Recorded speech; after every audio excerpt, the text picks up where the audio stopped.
Il faut que je vienne.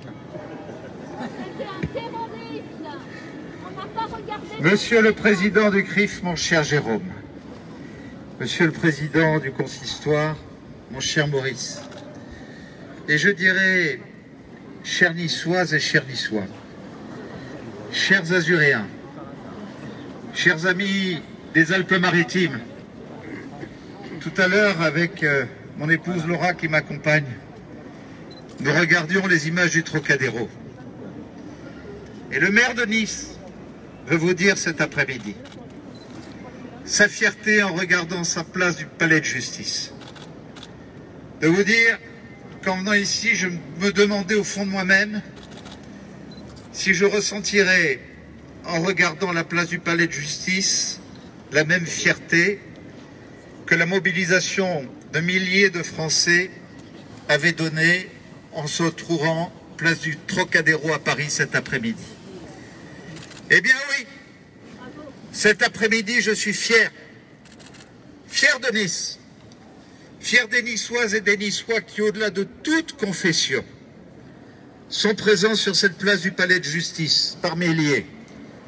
Vous êtes là, rassemblés, parce que c'est la République qui vous unit, parce que c'est la République qui vous amène, quelle que soit votre religion, quelle que soit votre condition sociale, quelle que soit votre origine culturelle, main dans la main, fraternellement, avoir décidé de vous mobiliser à l'appel des institutions juives, à l'appel de cette belle jeunesse juive qui a décidé d'être elle-même organisatrice de cet événement et que je veux remercier de toutes mes forces. C'est le maire de Nice qui parle. Au nom des Niçois, mais c'est aussi le simple citoyen, le père de famille, le mari, un des vôtres parmi les vôtres, qui ressent au plus profond de lui-même une telle souffrance de voir son pays ne pas être capable d'avoir, sous la statue de la justice et ses emblèmes qui sont sur ce fronton, avoir la force avec son glaive de trancher lorsqu'il y a des justices, des décisions judiciaires qui exigent d'être prises.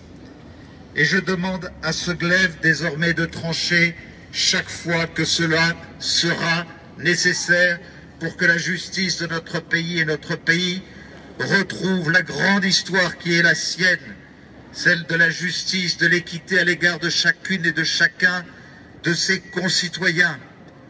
Naturellement, s'appuyer sur des prétextes si fallacieux pour déclarer l'irresponsabilité de l'assassin de Sarah Halimi est insupportable tout simplement.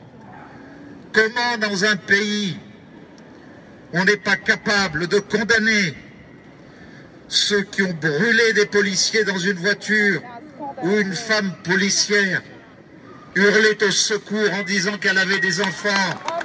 Comment dans un pays où on déclare l'irresponsabilité de celui qui a commis un crime antisémite que tout le monde reconnaît comme tel, n'est pas capable de trancher pour lui apporter la condamnation au prétexte qu'il aurait consommé des stupéfiants, là où on vous retire votre permis de conduire, si sous l'emprise des stupéfiants vous roulez à 200 km/h, eh bien c'est un pays qui nous inquiète, c'est un pays qui nous désespère, c'est un pays dans lequel nous avons besoin de retrouver l'espoir nécessaire. Mon ami Francis Spinner, avocat de la famille de Sarah Halimi, déclarait que si la justice française n'était pas capable de prendre les bonnes décisions, il se trouve que dans le droit israélien, chaque fois qu'un juif sur la planète tout entière est victime d'un crime au nom de l'antisémitisme, c'est la justice israélienne qui peut s'en saisir. Eh bien, je souhaite de toutes mes forces, pour mon pays, la France que j'aime, qu'Israël, ce pays que j'aime, ne soit pas obligé un jour de se substituer à la justice française, parce que la justice française ne serait pas capable de prendre les bonnes décisions. Merci à Israël d'être aussi proche de nous.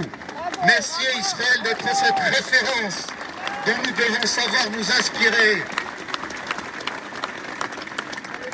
Il y a quelques jours de cela, mon cher Jérôme, mon cher Maurice, on se recueillait à l'occasion de Yom HaShoah devant ce mur où figurent 3601 noms de déportés juifs sur la colline du château. Peut-on se demander si Yaolis Brunner, qui a déporté 3601 personnes depuis Nice jusqu'à Auschwitz, aurait pu être déclaré innocent simplement parce qu'il aurait consommé des stupéfiants? Eh bien, c'est aussi de cela dont il s'agit. Notre ville, notre pays n'ont pas le droit d'oublier. 24 heures après avoir célébré le génocide arménien, deuxième grand génocide de l'histoire de l'humanité, nous avons ce devoir de sursaut. Bravo, bravo. Et je vous le dis ce soir, je suis fier d'être le maire de la ville de France, dont le conseil municipal a été le premier de France à voter la définition de ce qu'est l'antisémitisme. Je suis fier que nous soyons ici à Nice, la première ville de France après Paris, à voir un mur des justes qui trône sur la colline du château.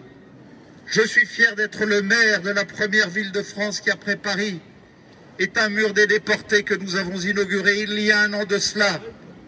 Nous sommes dans la ville de Simone Veil, nous sommes dans la ville de Charles Gottlieb, nous sommes dans la ville de Beat et de Serge Karlsfeld. Nous devons de toutes nos forces ne pas oublier tout cela, et aussi les devoirs que cela nous impose.